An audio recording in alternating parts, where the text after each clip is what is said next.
That just gives you a sense of all of the things that the bow could do at that time, and hopefully that you recognize some of the sounds featured in the Emerson, Lake and Palmer track, Lucky Man. For example, that stretched metal band that produces the, this kind of sliding sound between notes that it quantifies the notes as much smaller, so it's much smaller distances between them. These are called microtones and so forth that are now available by way of this instrument. Keeping with British bands of progressive rock for the moment, Yes is another band that I'd like to spend a little bit of time with. Members of this band, Rick Wakeman, Bill Woodford, Chris Squire, Steve Howe, and John Anderson. And I'm going to play for you the song Roundabout. This is a song that will exemplify many of those musical features and sort of precepts of progressive rock that I talked about at the beginning of this section of the talk. And I'm going to lay this out for you. This is actually a diagram that another John Brackett produces. But what this does, just because the song is so long, I'm just going to play some excerpts of it for you. But what this does is it lays out what the overarching form looks like if you were to sort of parse each section as verses and bridges and normal structural types of songs. What I would like you to do, this is a little bit challenging because, again, just because of the length of the track, you're not going to hear the whole thing, but while I'm playing this excerpt for you, take a look at this diagram, especially focusing on the left side where you're seeing identities of sections like verse and bridge, and think to yourself, does this reflect a kind of form that we've seen before? Is it working with a concept of one of those earlier 60s song forms that you've heard? This is just to give you a sense of the sound.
terms?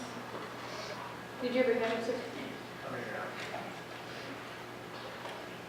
Does this make sense in any sort of structure that we've talked about?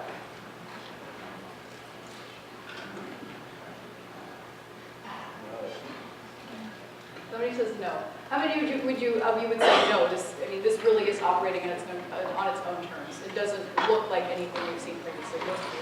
How many of you would say, okay, there are elements of this that suggest past formal constructs we've talked about? All right, what are you hearing back here?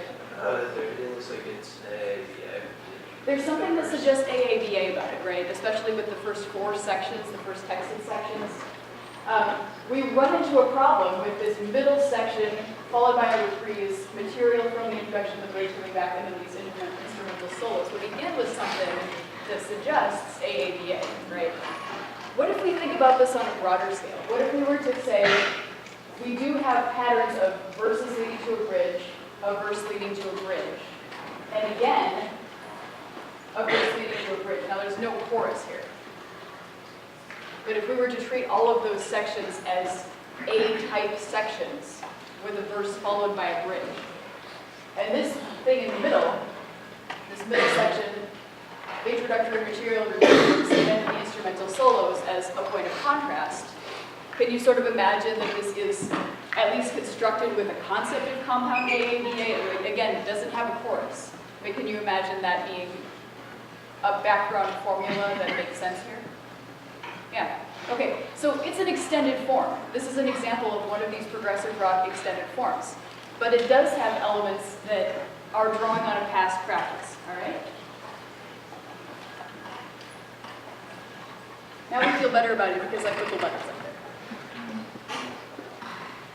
there. This is another really essential concept for progressive rock, the idea of the concept album and concept art. Now you already saw one of the most famous examples of concept art with the Led Zeppelin 4 and the picture of the Hermit on the cover of that.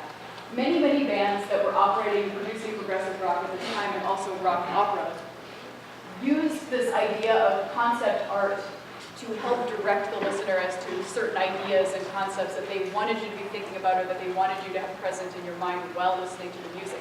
Again, this is music for deep listening. This is the kind of music that you're going to be sitting there back in the day with one of these big LPs, you know, in front of you, and you can page through it and look through the imagery and, you know, and see what's provided as far as the material content while you're listening.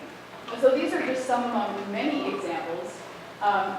Just to really briefly remark, I'm not going to spend a lot of time talking about rock opera, but rock opera comes out of this progressive rock, absolutely. It's intrinsically tied to the idea of progressive rock. This takes the idea of a concept album even one step further, where we're not just seeing certain themes that are combined together and presented through the music and through the imagery, but there's actually a narrative that's connecting everything together. Another example of a rock opera would be Paradise Theater by Styx. Maybe some of you have heard of Styx. It would be really cool if we could, you know, do something with an Elmo or so and like page through this Led Zeppelin 4, but I wanted to show you some of the imagery that features in the whole album so you're not just seeing the cover.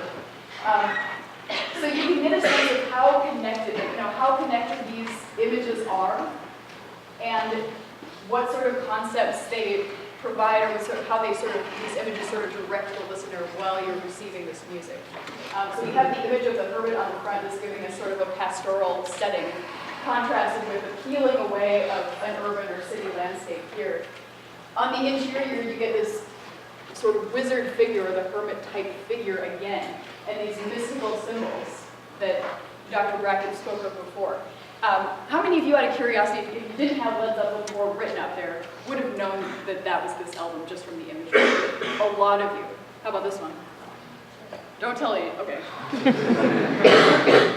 You don't even, like, the imagery becomes so connected with the artists and with the specific tracks that you don't need to, like, this is Dark Side of the Moon if you didn't know, but all of you kind of laughed, I'm guessing you knew. You start to think about these things as completely tied together, and that's the idea, is you should think of these as being tied together because they are. The similar imagery concept and the sound concept are all part of the same idea. All right, so Pink Floyd is one of of many, it's yet another British band that we're going to spend just a little bit of time talking about here, that works with this idea of progressive rock and produces a lot of progressive rock music. These are just some of their album covers that, where the cover is strongly related to the material content and vice versa. And so they're another, really one of the most important bands as far as using imagery and sound in this very connected space. And we can see again that the idea of the music as having some sort of artistic obligation to its listeners and the musicians having some sort of artistic obligation to their listeners, that gets mapped on the art as well. The art is helping give you a concept of, this is thought-provoking material, right?